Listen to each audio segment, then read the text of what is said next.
Hello, everyone, and welcome back to the channel. My name is Adi, and today we have a team report from the first ever Grand Challenge, and I am joined by the winner of the first ever Grand Challenge.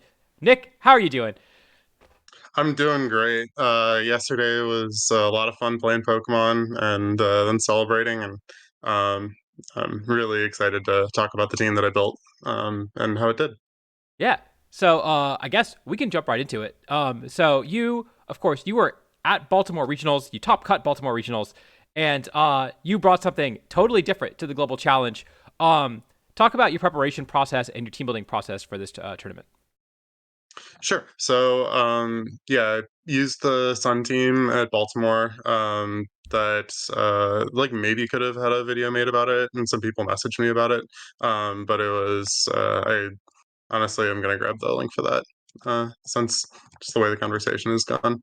Okay, yeah. So I brought this team to Baltimore, and it was pretty cool. The Talonflame was he wasn't the MVP exactly. He was just the thing that the team did that people weren't prepared for. Sunny Day plus the Specs Typhlosion, um, and like both of them being fake out immune is just a lot of turn one pressure. And uh, the other main thing that this team did that was really cool was it was the ground span, like the Chomper with Big Earthquake, and also the Breloom, and then just a lot of pieces that really pressure grass types and specifically Rillaboom. And it's just trying to get as good a it's just trying to get Chomper into his happy place so he can click Earthquake and just like run away with games, win damage races, etc. Um, Chomper and Typhlosion also have some cool synergy where like Eruption and Stomping Tantrum is tough to respond to, and the Breloom was really cool. We could talk about this team a lot more, and like it's a cool team, but I didn't think that it was a great fit for a global challenge. The team has an auto loss to Dozo, which was it came up in one of my sets. My round three opponent had Dozo, and I was like, "Wow, this team doesn't really work into Dozo." And honestly, I got a lot of stuff right in that set. I got like a three-turn sleep on their Dragonite with my Breloom, but it still didn't matter. I was uh, like everything going right still got me to a close loss in the matchup. And I get blown out if stuff doesn't go right. So I definitely had to go back to the drawing board. A revamped version of that team still has some legs for like OTS, but I guess I should talk about the differences between like OTS and closed sheets. So I think in open sheets, offense gets a lot better. You get to see where all the protects are. You get to see any holes the opponent has in their team, and just like you can aggressively lean on the pressure points that they can't really respond to, and just um, like yeah, offense is the most. I think that's how you're meant to play OTS, and offense is the most efficient way to do that. And in closed sheets, you don't have the luxury of knowing all of your opponent's sets, exactly what you have to play around. If you like taunt into a mental orb and trick room goes up, then you just lose. If you plan around there not being a focus ash and there is a focus ash and your opponent gets just an extra turn that you weren't planning around, you just lose. There's so many just speed bumps that you have to run, that you have to play around when you're playing offense and closed sheets. And so it's just a lot more consistent to play a bit slower paced in closed team sheets.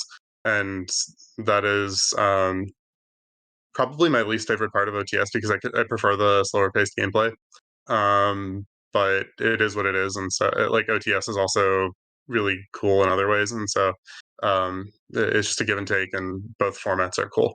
But yeah, for closed sheets, I wanted to have um, some just like some more defensive tools that could allow me to react to what was going on the board when possible. And so this is what I came up with. The team, like we came home from Baltimore, and I put something like this in the builder on Monday.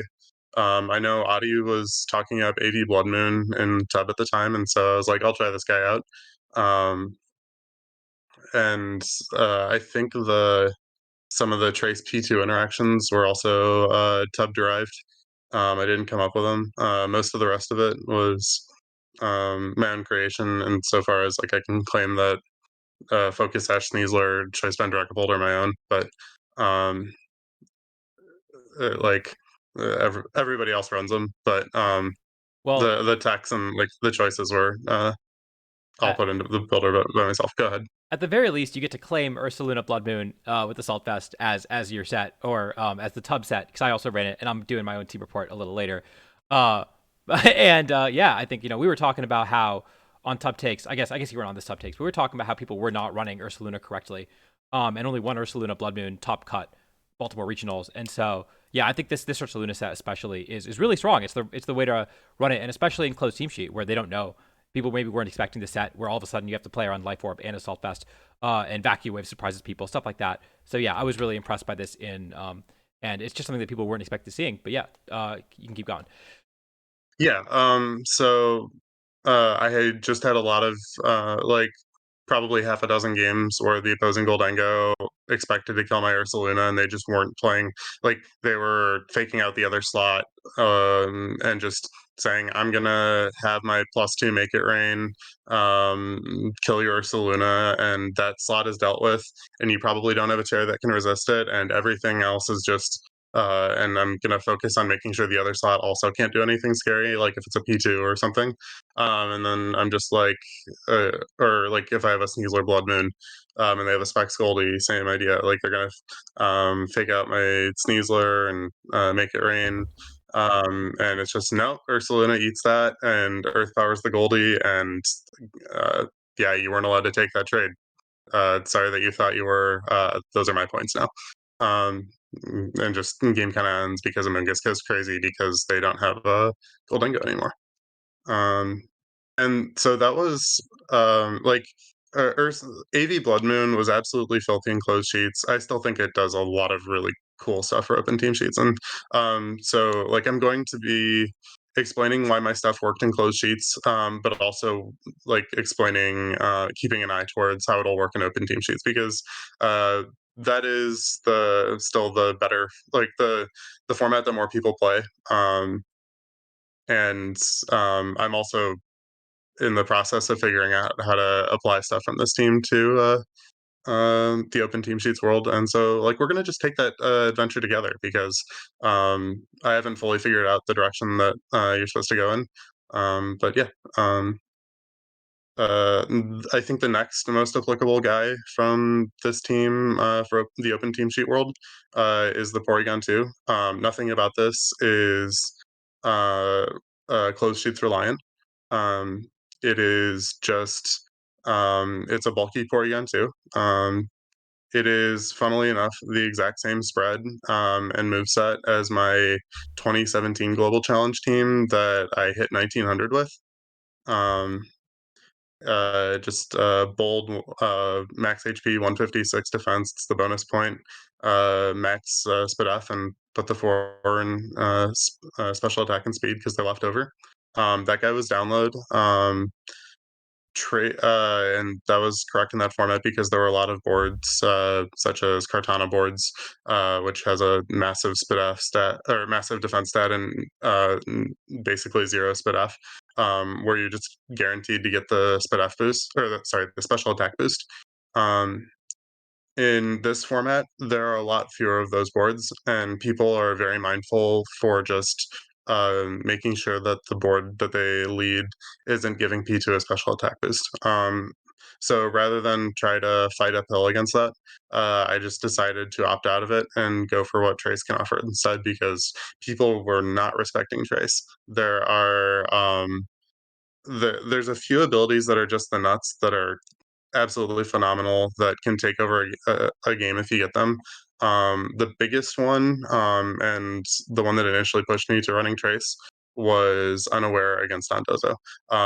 Trace cannot copy Commander, Tatsugiri's ability. So if there's a Dozo Tats board, you can just send out Trace P2 and be guaranteed to hit Unaware. It like 100% of the time. Um, Unaware announces itself when Dozo comes in, so you don't even have to worry about them being the wrong ability. You just get unaware, and you can set up Trick Room, and you can Thunderbolt the Dozo and ignore its boosts, and Dozo loses the 1v1 against P2. Like, it is not close. Um, and then your second slot can just kind of do whatever. You can fake out cycle, you can threaten Spore and force them to Terra Grass, so you can Ice Beam it instead. Like, there's a lot of stuff to do with the other slot, but P2 just can solo through the Dozo And and quickly enough that it doesn't kill the rest of your team. Go ahead. what I think is especially cool about this is that in closed team sheet, you don't know what dozo they're going to be running, right? And so I saw personally a lot of the dozos I saw were Terra Steel, for example, because especially you see Amoongus, you want to not lose to Clear Smog, right? Dozo wants counterplay to your counterplay. And especially if they look at this team and they're like Terra Steel, they're like, oh man, this is barbecue chicken, right? But then you don't have Clear Smog on your Amoongus. You have the Trace Porygon 2 instead as your counterplay. And if they misanticipate that, they don't see that coming, all of a sudden it's that they might not have a way to play around it. It's really, really hard to play around that as the Dozo player, I think. Yeah, they have to not be unaware, which is a really big choice to make. It's not completely unviable to cut unaware. Like, there were some oblivious dozos that have done well. The Waterville one, I gotta give a shout out to my Waterville dozo from Fort Wayne, but that is objectively the third ability, and nobody else has done well for good reason with it. So it was good there. But yeah, dropping unaware on dozo is a really, really big decision that most of them are not willing to do because it's very fundamental to their game plans. So um, yeah, it's just uh, it's really hard for them to play around Trace P2. And yeah, like, just for close sheets, having a Silver Bullet matchup that doesn't really cost me it was pretty much just a Silver Bullet matchup. It was functionally running Haze, except you don't have to spend a turn clicking a bad button. And um, And you were talking about like, some of the other abilities that you could trace that were cool. Do you want to go talk about some of those? sure. So I've got a screenshot that I was talking with Raghav, and uh, so this is most of the good abilities that you can rip. There's a couple other that I didn't mention that I'll go over, but yeah, the commander one is, or the unaware one is the biggest one. Good as gold is phenomenal. I had a couple opponents try to taunt or prankster encore my Porygon 2 when it was good as gold, and it just bounced off. And that was a lot of fun. Um, Outside of that, multi-scale Porygon 2, if you send it in on a Dragonite, is really tough to break because you can just recover back into multi-scale. For people who've played with singles Dragonite before, that'll ring a bell, where it just roosts back to multi-scale, and then it just makes one hit bounce off. And that was that's enough to win games. You can very safely just heal back to full and like Spore Guy, and just guarantee that your second Trick Room is going to go up safely if you get multi scale off, or even just guaranteeing the first Trick Room goes off, thanks to like resisting the first hit. Yeah, multi scale is very, very good. Um, Other than that, there's intimidates generally fine. Just be mindful of intimidate when they might have a defiant guy on board. But it's pretty cool. Prankster is okay. It just lets you recover fast, which is situationally useful. Regenerator is cool. I mean, it's just heal on the switch out.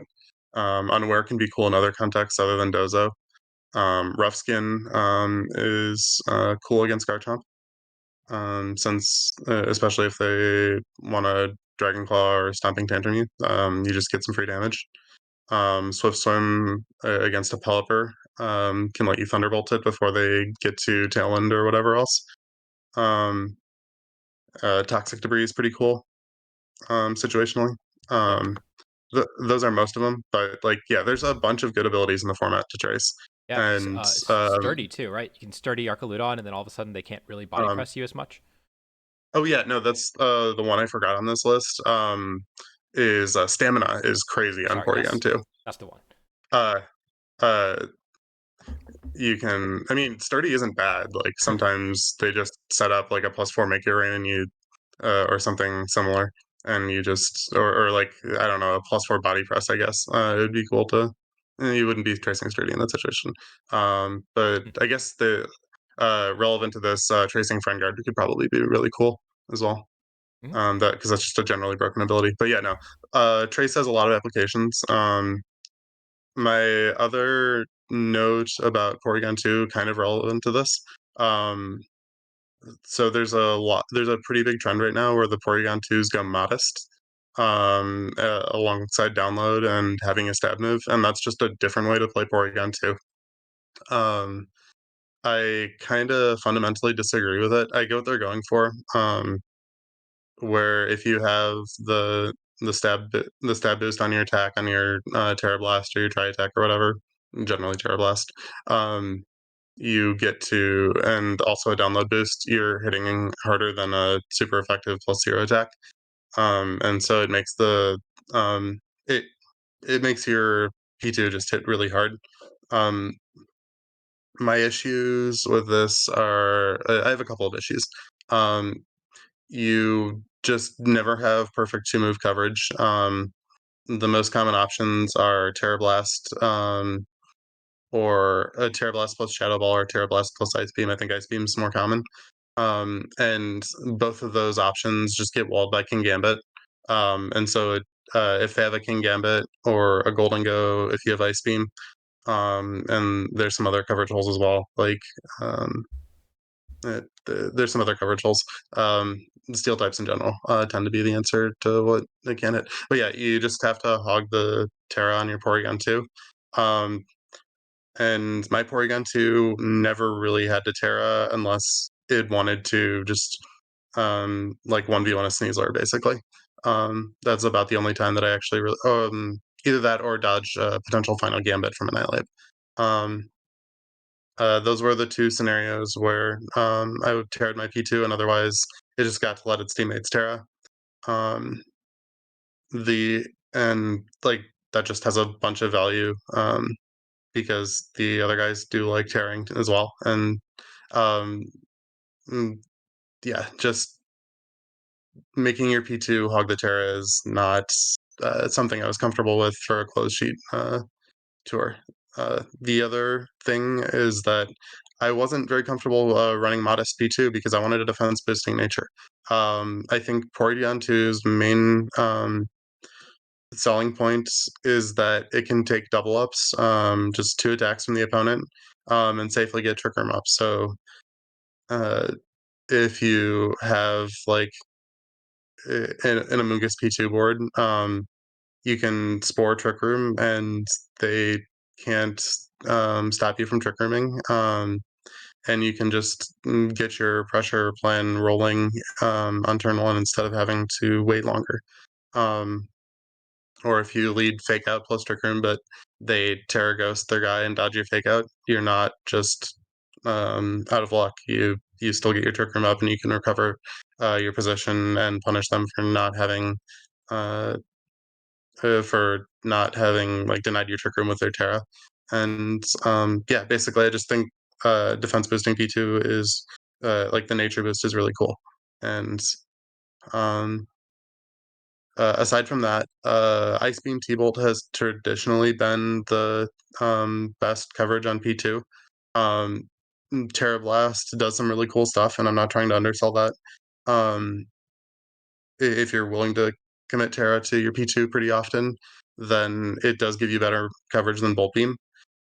But I will say for this tournament, it was really cool to be able to run T-Bolt P2 and just have people not expect it. I killed a bunch of Pelipers who were just like, "Your Porygon 2 can't kill me.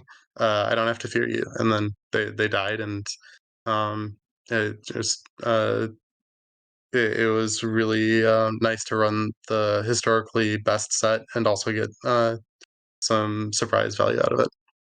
The P2 was a very good guy and uh, can be just directly shipped to open team sheets play without suffering any. Um, okay. Now that we're past that, I guess I can talk about the ensign very briefly, since he's still relevant to OTS play and doesn't really have anything changed. The Incineroar is pretty standard. Uh, the main differences from this ensign and some other Incineroars were the attack investment that I had. So knock off killing Goldengo is a bit of a pain point for the team, and so having the attack investment for knockoff or just ripping flare bullets to one shot Golden like no bulk Goldengo was really important for the team. Um, you need some attack investment to consistently one shot Dragapult with knockoff as well. So just picking up those Okos consistently was very cool. Um, I would recommend Adamant Incineroar to people who are uh, prepping for open sheets tours as well. Uh, the damage does come up, honestly, more than it does on P2, uh, in my Hmm. opinion. Um, the other funny thing I did with the Incineroar was I made it quite slow. It's at a 70 speed stat, which is 2 points slower than my Blood Moon. Um, I wanted to be able to just like blow up something with Blood Moon and then hit the partner that's hiding behind it. So if it's like an Amoonguss Goldingo board, I want to be able to knock off the Goldie instead of having to predict uh, what they're going to do with their guys, basically. Or I guess it's more accurate to call it like a to say like a follow me plus Goldingo board because Ensign can already hit through the Amoonguss, but same idea. Just having the Ensign or having a parting shot after something after Blood Moon kills something was cool. For the Ensign versus Ensign matchups, the second fake out was probably a bit of a drag, but the second parting shot was generally better. So uh, overall, it worked out fine, and it also made Ensign um, able to stand up to King Gambit and Trick Room, which was since most of them tend to be faster than 70 speed. Like that's the stat uninvested, and a lot of them run a bit of speed creep. So um, yeah, the Ensign just translates pretty straightforward to open sheets. I'm gonna talk about Sneasler and Amoonguss together. Um, I'll start with Sneasler. So Sneasler is just kind of broken. Dire Claw is not okay. It has a 65% chance of statusing the opponent when you use it, uh, and it just gets to like spread poisons and sleeps and some paralysis can come up occasionally as being helpful. But yeah, Sneasler, just Dire Claw is really, really not an okay move. And Hmm. that's the biggest point about it. Um, aside from that, it has some really cool type synergies with this team. Um, the poison coverage hits grass types and fairy types, which are really cool for Amoonguss and Dragapult, respectively. Like, um, just something we've been doing for all of Gen 9 has been pinning an opponent where you're sporing a slot and you're using a fire move or a poison move or a flying move or an ice move or pretty much any other ways to grass types. I don't think we've really done any bug pins, but um, yeah, spore plus some way to hit Terra Grassmons. It just is really tough to respond to. Additionally, in this format, the two biggest safety goggles users are Clefable and Incineroar, and Sneasler stabs hit both of those guys super effectively. So Sneasler Amoonguss was probably my most common lead, and um, just being able to um, clear out like resistances or ways to like just being able to set up pins was really cool. That's been a big part of playing VGC this gen, and uh, this team has a lot of great pin setups. Um, the Terra and Throat Chop were a way to cope with the Goldango matchup, which is just generally pretty tricky for Amoonguss teams. Um, Terra Dark, Throat Chop, it doesn't quite kill Glass Goldingo. It's like a bad roll to kill, but after a bit of chip, it can pick it up. So you can, for example, Terra Dark, Throat Chop plus Vacuum Wave a Goldingo, and if they don't Terra, they will probably go down. Vacuum Wave does like 30% to Goldie or something. Mhm. It is very significant damage. Um, so I was able to cheese out some Goldingos like that. Um, Otherwise, it gives the team a second expanding force immunity. So, and like throw chop, Pterodarch Sneasler can just stand up in front of NDD plus expanding force boards pretty nicely, which allows it just makes it a pretty solid bring into um, a lot of size spam comps where it can hold up against the size spam mode, but also the non-size spam mode, which is really valuable for close sheets best of one.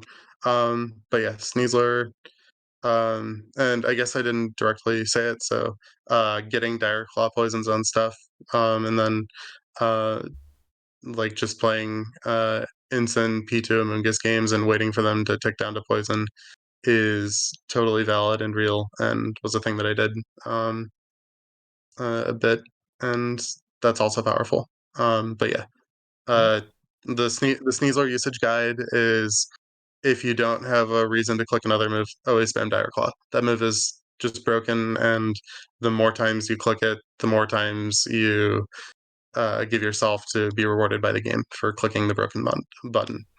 Mhm. Also, just adding to that, So, Throat Chop is also good against Primarina, which the Terra poisons yes. quite a bit. And so, yeah, just having protecting your Ursa Luna, protecting your Incineroar is also very strong. Having also run Sneasler, Blood Moon in the GC, that was the one other interaction that I saw that was really powerful. Yep. Um, Although I was mostly Dire Clawing the Primarinas and not caring if they Terra because I just had like one if they Terra, that's cool. Um, because then they've spent their Terra and I don't have to worry about Terra for the rest of the game. And two, I can get build anyways because sometimes they just go to sleep.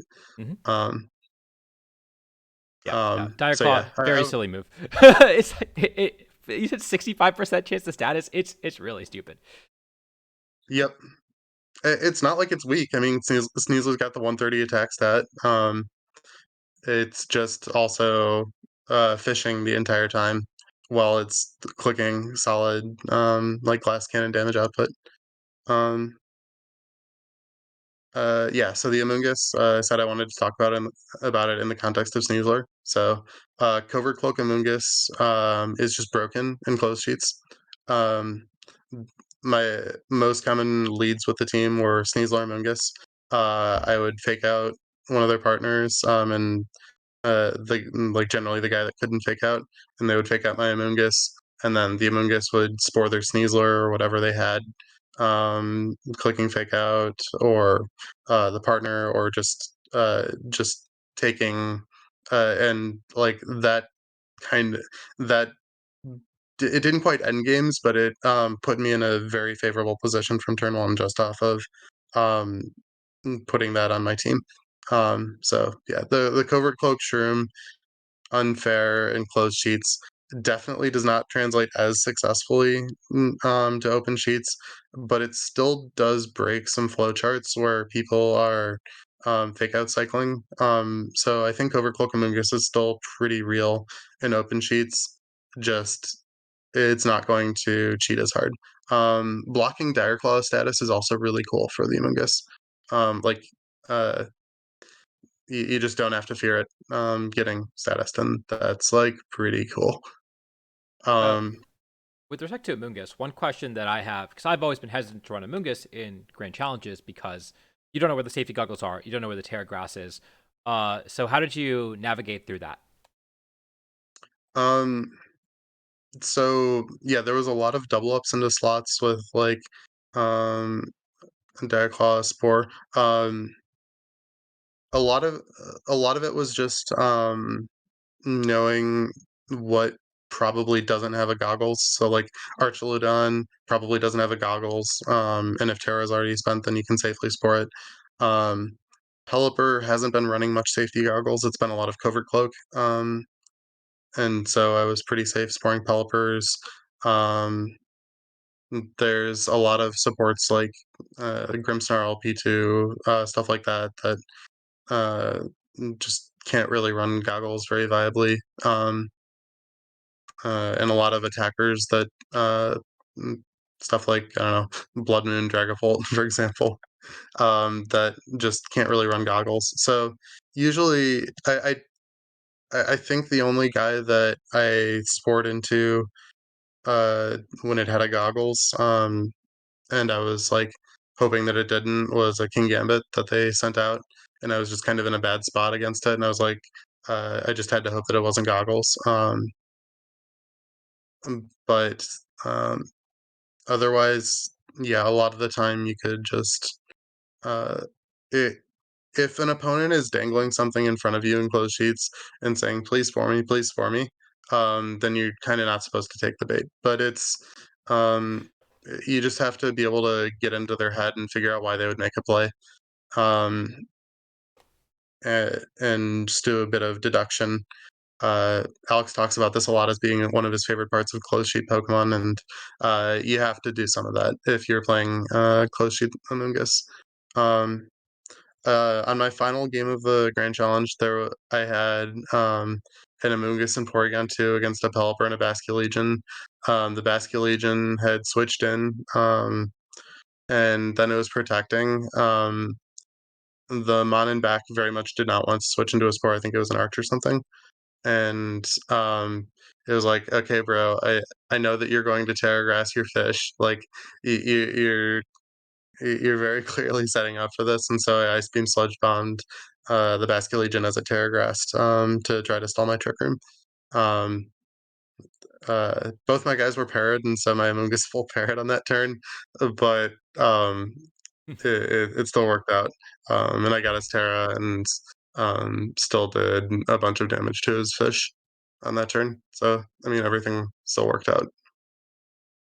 Yeah. Um, but I was very happy with that play that I made. But yeah, like it's you have to like exercise some common sense. Um, but usually you can figure it out if you have some detective skills. Uh, it's definitely something that has to be trained with, though. I did play a bunch of best of one ladder games on Showdown to polish the team up before the tournament, and that is something I would recommend. As for the Among Us set, Spawn Rage Powder, non-negotiable. Pollen Puff is just a really strong attack. Pollen Puffing the Blood Moon was something I was really excited about before the tournament. It turns out it doesn't actually come up that much, since you only have like 4 turns of Trick Room to abuse, and you have to um, just getting everything in position where the Among Us is next to the Blood Moon um, is somewhat it's not like that tricky to pull off if you want to do it. It's just having that be the best option doesn't always come up, but it definitely comes up sometimes. Um, but like I mean, all of the top 4 mons appreciate a good pollen buff now and again. And Sludge Bomb was that I had already had my Dozen matchup figured out with Trace P2, and Sludge Bomb.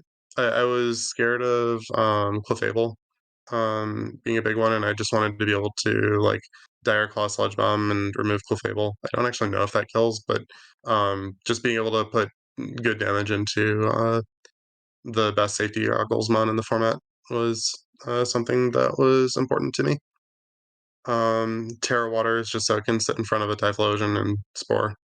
Otherwise, the team kind of gets blown out, and so the Amoonguss does certainly eat Terra in that matchup.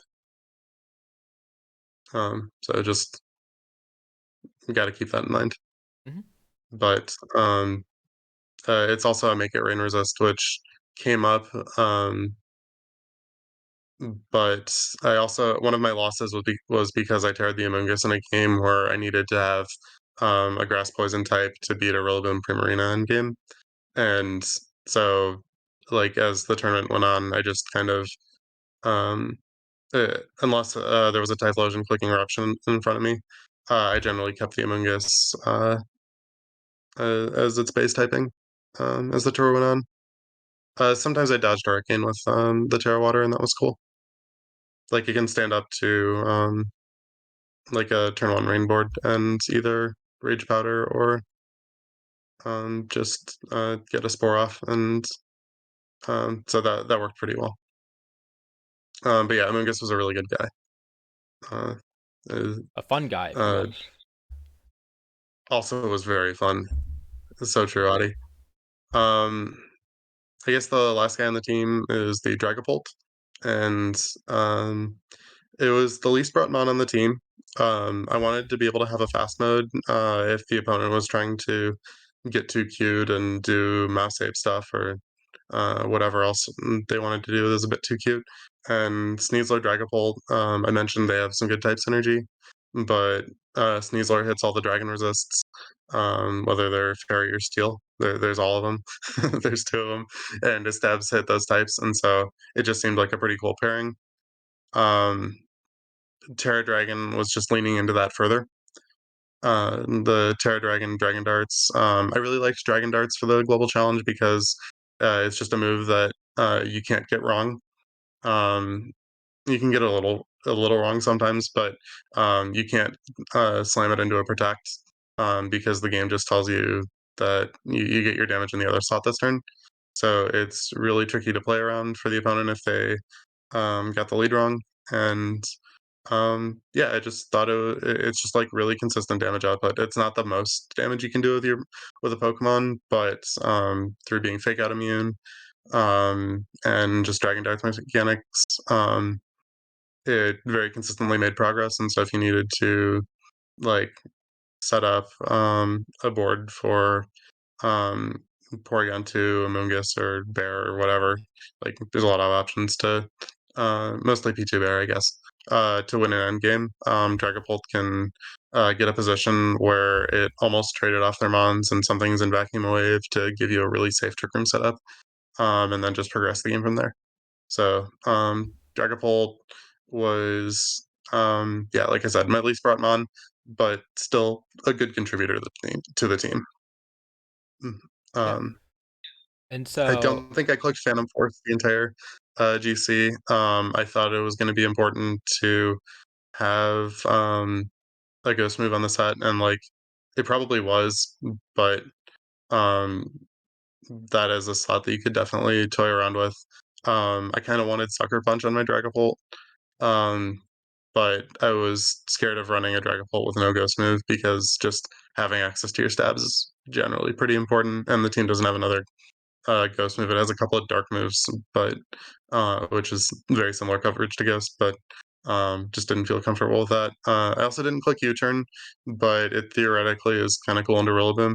Just the team has so much Rillaboom hate already, um, which was by design for what it's worth.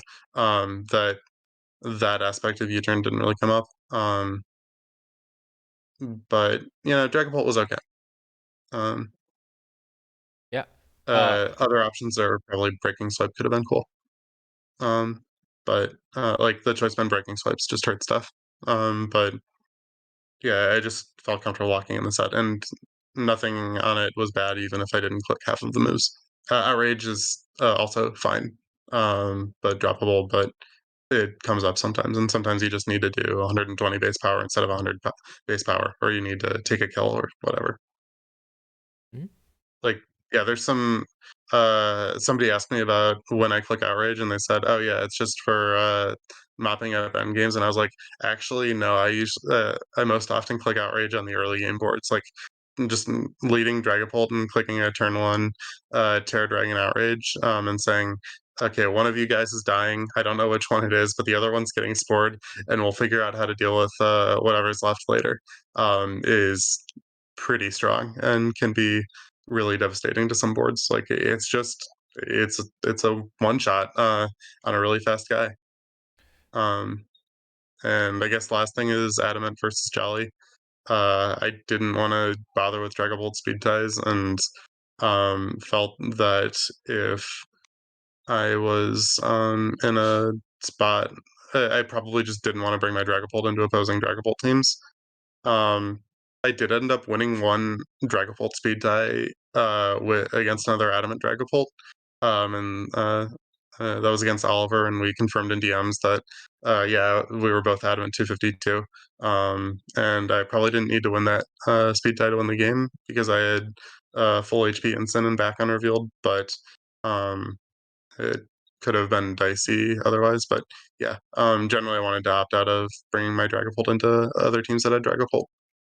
Mhm. Um, I think that I guess I'll just transition into uh, the team working in OTS. So one thing that sticks out about the team is that I don't have any protects. I haven't actually mentioned that yet in the report, but it was not a problem in closed sheets because the opponent can't really say, "Hey Nick, you don't have any protects on your team. I'm going to hit into your slots." Like that's not how you're allowed to play closed sheets. And so I was just kind of allowed to do that for the global challenge. You're very much not allowed to do that if your opponent can see your team sheet. Um, I think that, but like the team does have to be reimagined because the types of pins I was able to set up with coverage moves don't really work without the coverage moves either. Um, so I think that in the order of the that I was explaining the sets, the Blood Moon, P2, and Ensign can all pretty much just do their thing in open team sheets. The Sneasler set it probably wants to drop Throat Chop for Protect and open team sheets. Um, but the team leans on Sneasler or Mungus a decent amount of the time as just like a really flexible lead that can respond to a lot of different situations and come out ahead, either through Dire Claw magic or um, through Spore Pins or through Fake Out plus Covered Cloak Cheese. And um, it's not going to cheese as hard in open sheets, but it's still going to apply a lot of the same pressure that it does in open sheets. So I think that part of the team still works. Um, so like I would probably recommend yeah, like strongly considering Protect over Throat Chop on Sneasler, and then probably going Stellar Terra on it, since that's just a generally good Terra, and can extend some reach with your stab moves, which is all you'll have access to. Um, Dark was a reasonably good defensive Terra in closed sheets. I think it loses some of the utility in open sheets. They can just Dazzling Gleam with their Hatteran instead of Expanding Force and still two-shot the Sneasler. So it's like, I if you're not stealing a turn with it and preserving your stash, it gets a lot less good. Um, the Amoonguss, Sludge Bomb was really good for me. Just having a stab move that like deals a lot of damage and can break grass types for Ursulina was very nice to have. Um, it's probably not something you can get away with in open sheets. I know there's a lot of Among Us that drop Protect now, anyways, for Clear Smog. I think that that's kind of cap. I think that you really want Protect on your Mungus and open team sheets, but that is something to experiment with. What I can say is Sludge Bomb was very good, and good luck on figuring out how to make everything work in open team sheets. Not that it can't be done, just I don't know all the answers and what is the best configuration. But yeah, like you might just run Protect with a Citrus Berry or something. The Citrus Berry is open on this team, and that would be good. Um, Mental Orb Amoonguss is pretty cool for open sheets. It just blanks taunts. There's probably other Terra types you could consider for the Amoonguss. Um, Water was good for the reasons mentioned, Typhlosion being the biggest one. But if you wanted to run Terra Electric, so you could resist Brave Bird, like Terra Electric, Mental Orb, and Mungus, can kind of just stand up to Talonflame Goldingo boards, for example. That could be pretty cool. Um, there's there's a lot of options that you can explore with the Among Us set. Um, but yeah, probably probably you probably don't want a no protect, no citrus berry Among Us in open team sheets. People will just be free to like kill it with a vengeance, and you want them to have some uncertainty in their plays. The Mhm. Dragapult slot, like I said, it was the least brought Pokemon on the team. It does some cool stuff with the Sneasler, and like I won the tournament with a really good record, and the the team was the Dragapult was a good member of the team for closed sheets, and it also the set like pretty directly translates to open team sheets pretty well. However, I think the other members of the team won't translate as smoothly, and so you'll have to cover some other matchups with the Dragapult slot. So I think the Dragapult gets cut if you're considering this team for Dortmund or somewhere else. Um, the the mons that probably need to be covered. So Dragapult was there to be the dragon type. So it wanted to stand up to stuff like sun spam, rain spam, just like the elemental flavored attacks, like fire, water, grass, electric that um, can just like you can power those attacks up enough that they get problematic for the P2 or Selena modes of the team, and having a Dragapult to throw at them can be good sometimes. Um, some other thing, so yeah, you'll probably want it to do some stuff there. Um, Goldengo and King Gambit are both pain points for the team. Um, and so I was able to get through most of my opponents with Goldie and Gambit in this tournament. It's not like I didn't play any. Just in open team sheets, they'll be able to more effectively diagnose what's going on, um, and probably play a bit better around, say, AV or Selena just earth powering their Goldengo. Um, I don't think some of my game plans were that sound, and they wouldn't have worked as well even in uh, closed sheets best of three. Just like after the opponent realized what I was up to, they would have been able to do stuff about it. So, like some of the strength of the team will definitely translate to open sheets. Some of it will have to be labbed out a bit. Um, I guess if I had to give one thing to try out over the Dragapult, um, a Life Orb Hydreigon or something might patch some of the issues, but Hydreigon also sucked at Baltimore. And I'm not gonna hold my like I was the best performing Hydreigon player at Baltimore, in part because I hit a lot of matchups that I don't think are going to be terribly relevant moving forward. Like one of the matchups that Hydreigon hard carried was the Braviary Psy Spam Rain team. Um, and that guy had a really bad time dealing with AV Hydreigon. Um, but I don't think that's something that everybody's going to play as often as I did, and I played it once. Um, and so Hydreigon's an underwhelming guy, but it does stand up to Goldengo and King Gambit pretty well. So that's just some food for thought. But yeah, probably having more consistent answers to the steel types in the format. Yeah. Like Ensign and Blood Moon were both okay, but Amoonguss needs a lot of help. Is basically um, the the takeaway from what to do. And like some King Gambits, I would just set up Trick Room and they wouldn't play around Vacuum Wave. And so I farmed some points off of doing that uh, reasonably often. Like it does about 60% to to King Gambit that hasn't Terran, and so getting a hit and then Vacuum Wave was just reasonably consistent. Earth Power still OHKOs King Gambit at that hasn't Terran. It doesn't have an assault vest, so it's not like you're in a terrible spot against it. But the team could use a bit more help against those guys. And probably wasn't right to mention this last, but Amoonguss also needs some more counterplay for the team. A lot of my Amoonguss plans, like honestly, my most common Amoonguss plan was to throw a Sneasler Blood Moon at it and just Dire Claw, Terra Blood Moon, kill the Amoonguss, solve the problem turn one, and figure the rest out later. And that is not a terribly consistent game plan for open team sheets best of three. So